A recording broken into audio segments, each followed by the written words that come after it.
tell them to go to 10:35 and come down the left-hand side. There's a yeah, walkway turn down left. the left-hand side of the There's house. two driveways, but right. go on the left-hand side. Yep, yep. All right, and then we've got to figure out how to get it off the beach because we're not going up any of these stairs or banking. But the turtle is not getting away. We can put this on your back. You can At take least it at the moment. It could at any minute. Oh, maybe. That side is this way. It looks tired and resigned. No, that's a loggerhead stretcher, and it won't. We tried.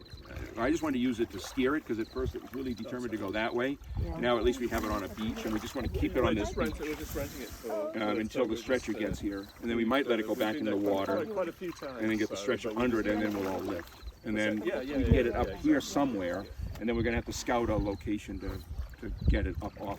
We're not taking this up the stairs.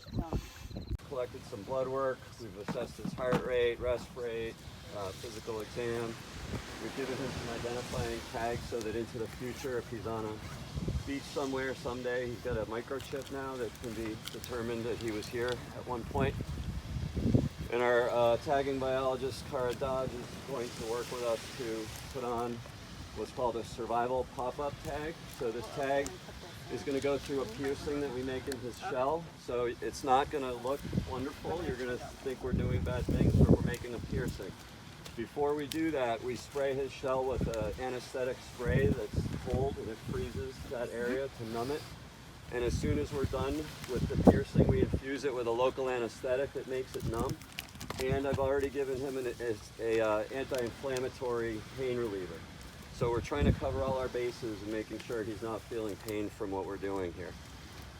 This tag stays on him for about a month, and as soon as a month passes, it pops off of him and gets picked up by a satellite and relays all that information to us. So it tells us how deep he was diving, what his location was, what the water temperature was, all of that sort of stuff. We're also putting a piercing on the back part of his shell. We're attaching what's called an acoustic tag. It has a battery life of about 10 years.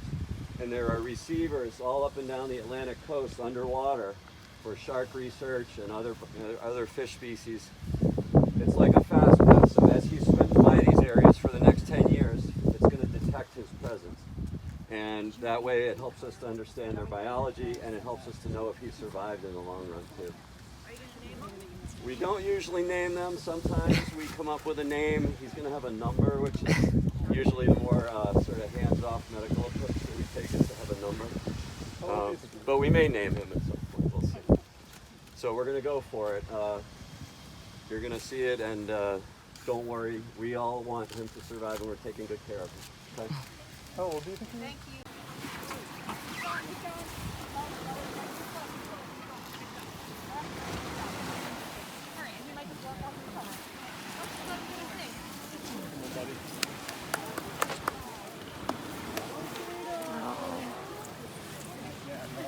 Thank you.